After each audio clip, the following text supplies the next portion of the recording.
If all your beliefs were nothing more than echoes of the crowd, what would remain of you? Strip away the customs, the language, the slogans you repeat without thought, and ask, what is left when the borrowed garments of society are torn away?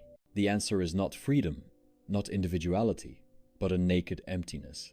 The human being, when deprived of the herd, discovers not a radiant self, but the abyss of the will-blind, insatiable, gnawing. We imagine ourselves as reasoning creatures, guided by light and clarity. Yet beneath the fragile crust of thought, there boils a darker truth. We are driven by a force without aim, without meaning, without mercy. The will to live, this ancient tyrant, compels us forward as a whip drives cattle, forcing us to graze endlessly in the pastures of desire, never satisfied, never at rest. You believe your goals are chosen freely, that your pursuits ennoble you. But look closer. Every hunger is replaced by another. Every success fades into boredom. Every victory turns to dust. Existence is nothing but a pendulum swinging between suffering and tedium. And yet, most cling to illusions. They march in step with the herd, repeating the lies of progress, the delusions of happiness, the hollow laughter of the marketplace. But when the music stops and the noise of the crowd dies down, each individual stands alone before the torment of existence, facing the truth they have always fled, that life itself is suffering. So let us strip away the masks. Let us examine this endless cycle of striving, of illusions that bind us, of the tragic comedy that we call human existence. Perhaps then we may see whether there is a way not to conquer life, for it is unconquerable but to escape its endless torment. Look at the masses. They swarm in streets, in offices, in theaters of commerce and distraction. They imagine themselves free, but their movements resemble the flight of starlings. A collective frenzy, a single nervous system without individuality. The herd mind, so loudly celebrated as society, is but the grave of independent thought. Each man believes he thinks for himself, yet what are his thoughts but borrowed phrases, inherited prejudices, and convenient dogmas? The opinions he defends with vehemence are not his own, but echoes of his environment. He is a mouthpiece for the age, a puppet pulled by strings of fashion, religion, politics. He imagines himself an original, but in truth he is a repetition. Consider how easily entire populations are swept into war, into fanaticism, into the worship of new idols. The individual drowns in the crowd, intoxicated by belonging, terrified of solitude. Even his desires are not his own. He covets what others display. He longs for what is praised. He despises what is ridiculed. The herd mind dictates not only thought, but even hunger itself. Yet, beyond conformity, there lies an even darker chain: endless desire. The will, in its blind striving, ensures that satisfaction is always fleeting. The moment a desire is fulfilled, it decays into boredom, which is nothing but the hunger of the will in disguise. Life becomes a wheel, suffering when striving, emptiness when attaining. Round and round it turns, and man is chained to it until death releases him. What is called progress is nothing more than the polished face of this wheel. Humanity invents new tools, builds new machines, erects new monuments to its supposed greatness. But beneath the shine lies the same suffering, merely dressed in different costumes. Did the invention of the locomotive eliminate despair? Does the glowing screen abolish loneliness? Have wars ceased? Have greed and envy been extinguished? Has cruelty vanished? No, only their masks have changed. Civilization itself is a magnificent distraction, a kaleidoscope of novelties designed to conceal the abyss. We speak of growth and advancement as if humanity were ascending a ladder, yet the rungs are nothing but recycled illusion. The child becomes the adult, the peasant becomes the citizen, the horse becomes the automobile, but the will still gnaws, unappeased. The illusion of progress comforts the herd, for it suggests meaning. We are moving forward, they say, but toward what? Toward death, always. Each generation constructs its monuments, its ideologies, its philosophies of hope, only to be swallowed by time. The pyramids stand, but the kings who built them are dust. The cathedrals rise, but the prayers once uttered within them are forgotten syllables. The skyscraper gleams, but the office worker who built his life within it dies unremembered.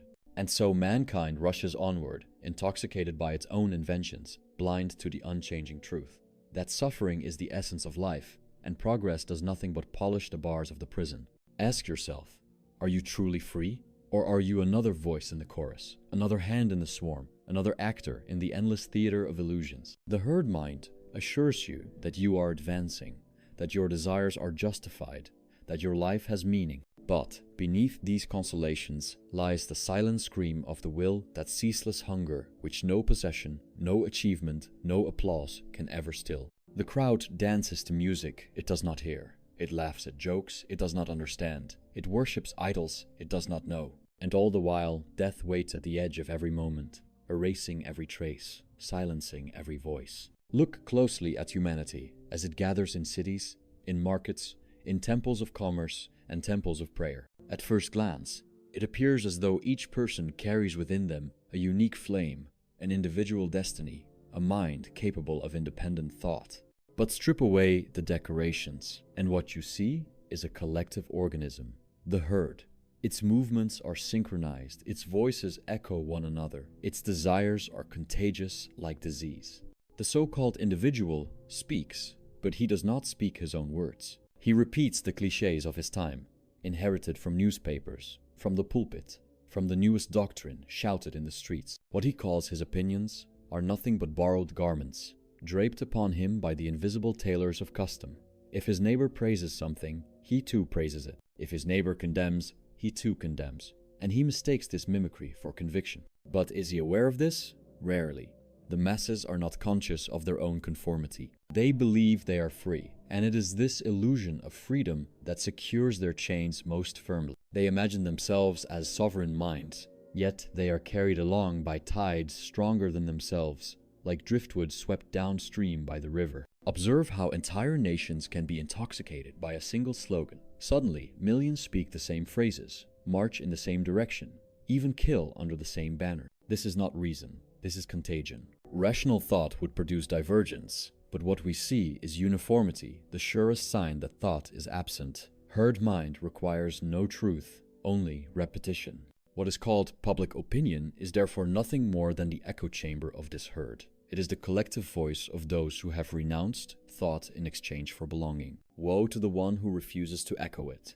He is shunned, ridiculed, or persecuted, for nothing terrifies the herd more than an individual who dares to think differently. To think for oneself is the gravest heresy in the temple of conformity. But herd mind is only one face of the human tragedy. Its darker twin is endless desire. If the crowd gives man his opinions, the will gives him his hungers, and these hungers are inexhaustible. The moment one is satisfied, another arises, like the head of a hydra growing back after being severed. Consider the man who strives for wealth. At first, he imagines that gold will deliver him from suffering. When he acquires it, he discovers a new torment, anxiety about losing it, envy of those who possess more, boredom with the comforts it buys. The poor suffer from want, the rich suffer from satiety. Both are slaves to the same will, bound in different chains. The same is true of ambition. The artist longs for recognition, the scholar for reputation, the lover for conquest. When he attains it, he is restless again, seeking greater victories. Existence is a pendulum swinging between pain and boredom. Pain when the will is denied, boredom when it is momentarily sated. No moment of rest exists, save in fleeting intervals that vanish as soon as they appear. Human beings invent elaborate systems to disguise this truth. They speak of progress, of the advancement of civilization, of the noble march of history. Yet, what is progress but the changing of costumes in the same play? Wars continue, only with different weapons. Greed continues, only with different coins. Cruelty continues, only with different justifications. Humanity decorates its prison cell, but the walls remain unbroken. The illusion of progress is perhaps the most successful trick the will has ever devised. It allows men to imagine they are moving upward toward some grand culmination, when in fact they are merely circling the wheel of desire. Yes, they travel faster on iron rails. They speak across oceans with wires and screens, but the essence of their existence remains the same: striving, suffering, dying. A steam engine may replace the horse, a factory may replace the workshop. But does man's heart suffer less? Has the suicide rate diminished? Has the anguish of love, the torment of envy, the desperation of poverty ceased to exist? We worship novelty because it distracts us.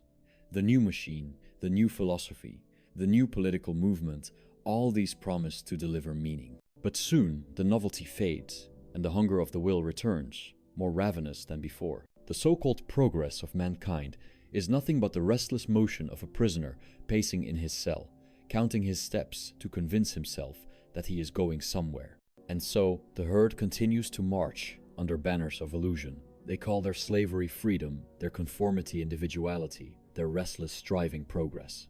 They flee from solitude as from a plague, because solitude strips them of these consolations. Alone, they would be forced to confront the truth that life has no goal beyond the perpetuation of suffering, that every desire fulfilled is but the seed of another desire, and that their so-called self is nothing but the mask worn by the blind will to live. And what of you, listener? Have you truly thought your own thoughts, or have you merely echoed the crowd? Have you pursued your own ends, or have you run in circles upon the wheel of desire?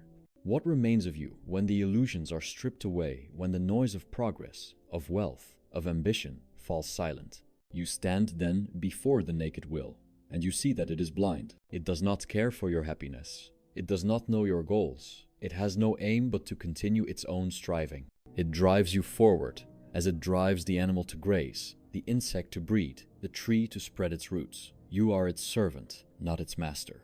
And the more you strive to satisfy it, the more its hunger grows. Thus, herd mind, endless desire, and the illusion of progress form a trinity of human bondage. The herd dictates your opinions, the will dictates your desires, and progress distracts you with false promises.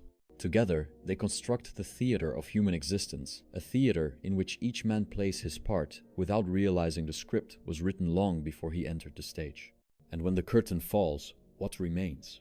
Nothing but silence, the silence that was always waiting beneath the noise. Existence is not guided by reason, nor by purpose, nor by any benevolent order. Beneath all appearances, beneath the polished mask of civilization and the intricate forms of nature, there throbs a single, monstrous energy, the will to live. It is blind, it is irrational, it knows neither why nor whither, it only strives, endlessly, insatiably. What is this will? It is not your conscious choices, for these are but ripples on the surface. It is not your reason, for reason is but the lantern carried by a blind man. The will is deeper, older, more inexorable than thought. It is the impulse that drives the seed to sprout, the bird to migrate, the lover to burn, the miser to hoard, the soldier to kill, the artist to create, the fool to laugh. It is the current that flows beneath all consciousness, the subterranean river that floods every act of life. We imagine ourselves as rational beings, guided by logic and deliberation. But reason is not the master, it is the servant. The will commands, and reason obeys, constructing elaborate justifications after the fact. Observe the lover. He burns with desire, then invents 1,000 reasons why his beloved is uniquely worthy. Yet his passion is not born of reason. It is reason that bends to his passion. The decision comes first, the justification after. Thus, reason is but the lawyer of the will, defending its blind impulses with borrowed arguments. And what does the will seek? Nothing but itself.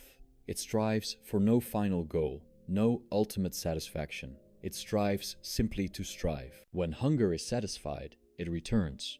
When thirst is quenched, it arises again. When a goal is reached, another appears. As though the will delights not in attainment, but in the endless treadmill of pursuit.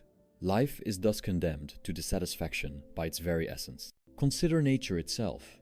The tree stretches its roots deep into the earth, its branches upward into the sky, not because it knows why, but because it must.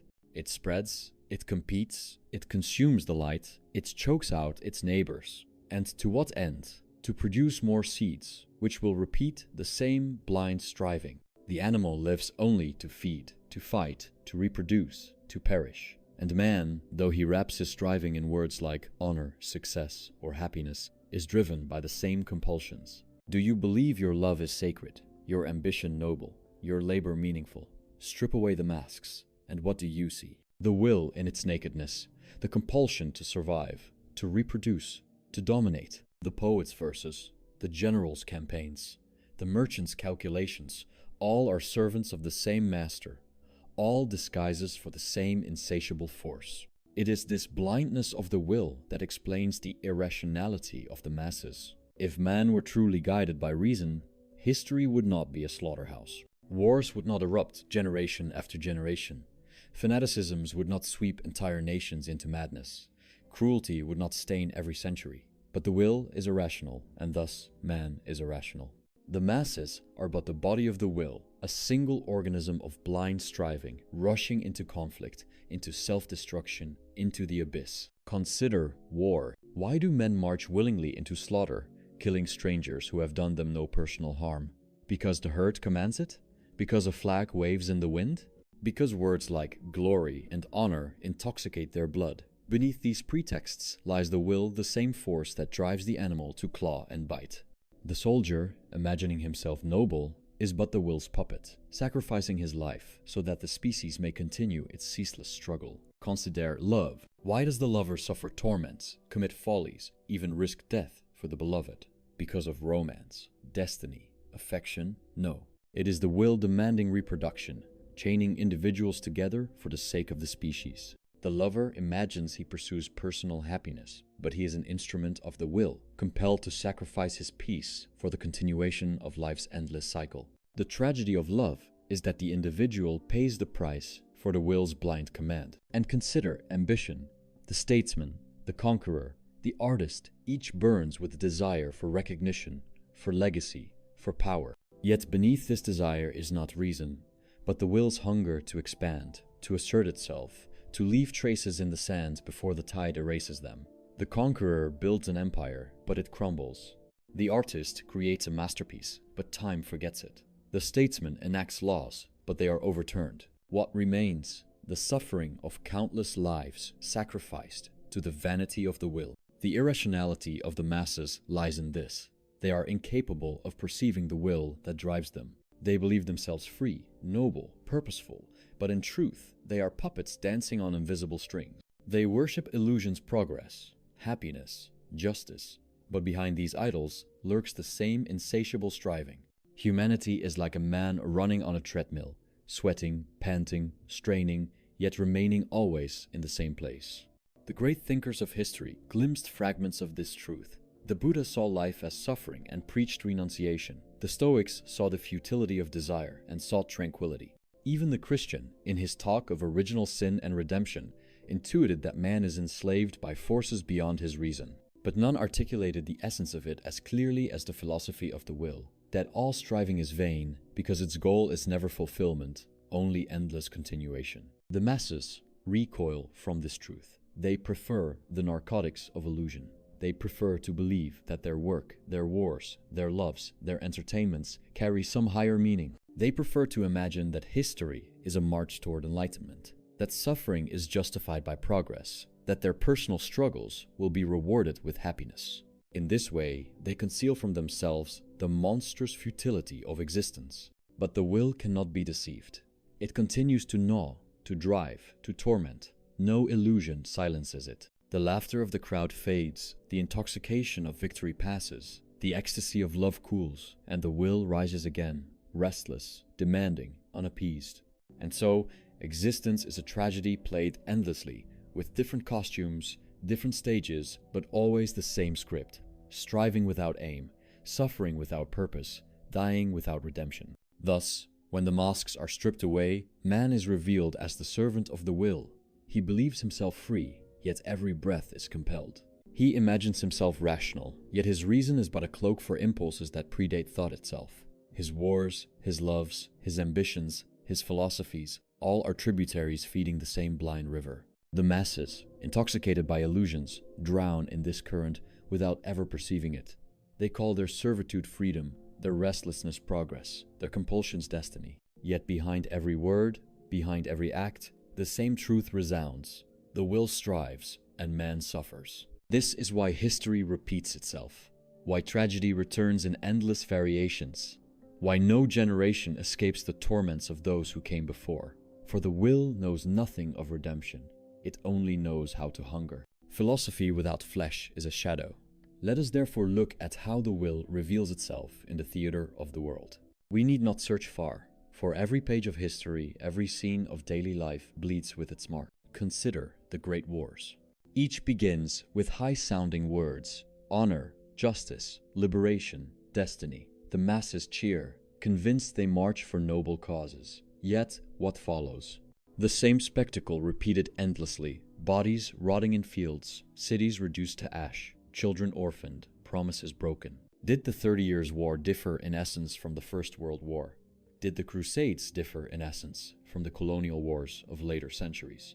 Only the costumes change, only the weapons advance, but the essence remains. The will demanding sacrifice, feeding on blood to perpetuate itself. Consider the frenzy of revolutions. The people rise against their masters, driven by the cry for freedom. Heads fall, palaces burn, new banners are raised, but soon the new rulers resemble the old. Corruption, oppression, inequality return in new forms. The French Revolution ended not in liberty, but in guillotines, terror, and an emperor crowned in splendor. The cycle repeats because the will is not abolished by new slogans, it merely shifts its mask.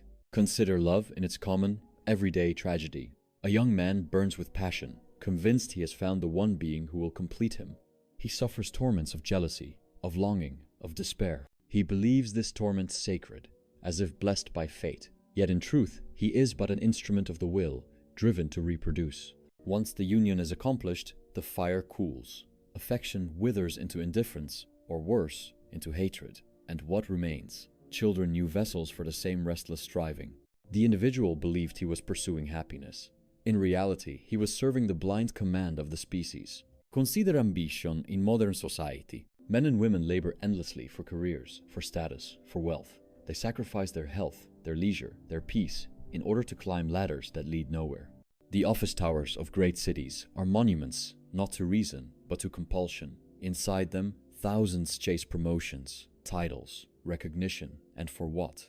To be a little richer, a little more exhausted, a little more forgotten. The will uses their striving to maintain the restless machinery of life, then discards them without pity. And consider progress itself.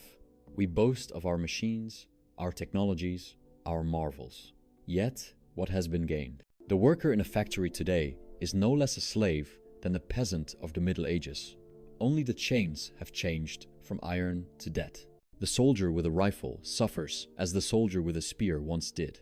Only the methods of slaughter have grown more efficient. The citizen with a screen feels the same loneliness, the same envy, the same dissatisfaction as the villager of ancient times. The will remains. Its torments are merely refracted through different mirrors.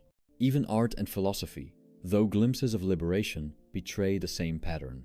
The artist creates not because he is free, but because he is compelled. The philosopher writes not to resolve existence, but to wrestle with the same despair that consumes him. Creation itself is the will wearing a finer mask torment, transfigured into beauty. History, then, is not progress, but repetition. The wheel turns, the costumes change, the stage is rebuilt, but the play remains the same. Kings fall, republics rise, machines whir, lovers sigh, children are born, wars erupt, and beneath it all the will throbs, insatiable, indifferent, blind. If life is nothing but the ceaseless torment of the will, then one might ask, is there no door, no crack in the prison wall, through which even a breath of freedom might enter? Not freedom in the vulgar sense, not the freedom to pursue new desires, to feed the will with new illusions, but the freedom from desire itself, the loosening of its chains. There are such moments, rare, fleeting, fragile, but real. They are not victories over the will, for the will cannot be conquered, but they are moments in which its voice falls silent, and the world appears in another light. The first of these is independent thought. To think for oneself is to wrest a fragment of existence away from the herd. It is to peel back the layers of borrowed opinions, to risk the loneliness of seeing with one's own eyes. Most cannot bear it. They cling to the safety of collective noise. But the one who dares to think alone, though condemned to solitude, achieves a strange dignity. He ceases to be merely a mouthpiece of the age. He becomes a witness to truth. Yet this path is not joyous, it is austere. For the thinker stands outside the crowd, stripped of its consolations, condemned to clarity. The second path is through art. In aesthetic contemplation, for a brief instant, the will falls silent.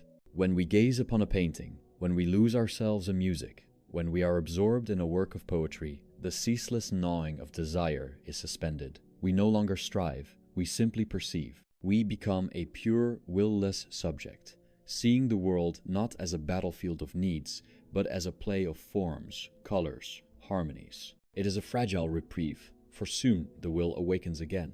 But in those moments, existence is transfigured. Art does not abolish suffering, but it redeems it by showing it as image rather than torment. The third path is compassion. Strange, is it not, that in a world ruled by blind striving, there arises in some hearts a recognition of the suffering of others. In compassion, the veil of individuation trembles, and one sees through it.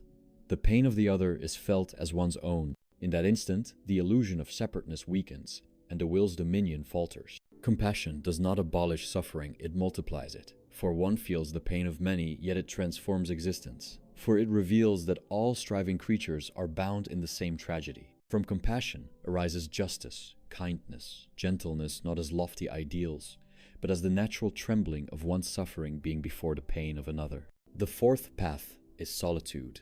To withdraw from the herd, to renounce its noise and its ceaseless contagion, is to stand closer to truth. Solitude strips away the masks, forcing one to confront the nakedness of existence. It is terrifying, for it leaves the individual face to face with the abyss, but it is also liberating, for in that silence one is no longer enslaved to the opinions and distractions of the crowd. The hermit, the philosopher, the recluse, each in their own way, turns from the theater of illusions, not to find joy, but to escape noise, to dwell in the cold clarity of being. And the final path is renunciation. This is the most radical, the most difficult, the most absolute. It is the turning away from the will itself, the quiet refusal to continue the endless game of striving. It is not mere resignation to one's fate, nor mere abstinence from this or that desire, but a profound reversal, the denial of the will to live. In rare individuals, this renunciation becomes complete. The saint who abandons all possessions, the ascetic who extinguishes the flame of desire, the mystic who dissolves into silence. Such lives are rare because they demand the ultimate courage, to will, not to will, to embrace nothingness as liberation. These are the fragile cracks in the prison wall. They do not destroy the prison, but they let in a faint light, enough to remind us that we are not wholly condemned. Yet one must not mistake them for salvation. There is no salvation, no golden kingdom awaiting beyond death, no triumph of reason or progress. There is only the possibility of loosening the grip of the will, of finding brief islands of stillness in the storm, of renouncing the illusions that chain us. It is a narrow path, steep, lonely, without reward, but it is the only path that leads away from endless suffering. You have followed me through the labyrinth of existence, the herd with its borrowed thoughts, the endless hunger of desire, the tyranny of the blind will, the repetition of history's tragedies, and the fragile paths that offer momentary reprieve. Now only one task remains, to stand at the edge of the abyss and look down without flinching. For what is the final truth? It is that life has no justification beyond itself. It does not strive toward meaning. It does not unfold toward redemption. It does not climb toward perfection. It is a wheel turning endlessly, grinding generation after generation into dust, sustained by the blind impulse of the will to live. And death, which we fear, is not the enemy but the release. It is the moment when the will loosens its grip upon the individual, when striving falls silent. The grave is not a punishment, it is the only certainty that the storm will end. Yet until that silence comes, we are condemned to suffer, to desire, to chase shadows that dissolve at the moment of grasping. Do you still cling to your hopes, your projects, your dreams of progress? They will crumble. Do you still imagine yourself free? You are driven by a will you do not control. Do you still believe your love, your work, your legacy will endure? Time devours all, without pity. What remains of the pyramid's kings but dust? What remains of the conquerors but names fading in books? What remains of us but silence? And yet, here is the paradox. To see this truth clearly is itself a kind of liberation. When illusions dissolve, one ceases to be their prisoner. When striving is recognized as futile, one may begin to renounce it. When the world is known as suffering, compassion awakens, for one sees one's own torment mirrored in every face. And when the will is denied, even if only for moments, existence softens into stillness. But this stillness is not triumph. It is not victory. It is not joy. It is the quiet of resignation, the cool shadow of detachment, the faint light that leaks into the prison cell when one no longer scratches at the walls. To live without illusions is not to live happily, but to live truthfully. And truth though bitter, is the only dignity left to us. So I ask you, at the end, when the crowd shouts, will you echo it, or will you remain silent? When desire gnaws, will you feed it, or will you watch it hunger and pass? When the will commands, will you obey blindly, or will you dare, however briefly, to refuse? You cannot escape the world, but you may learn to see it as it is. You cannot abolish suffering, but you may strip it of its disguises. You cannot conquer the will, but you may loosen its chains. And in that, loosening in that refusal to affirm the endless torment, there lies the only freedom worth naming. The rest is silence.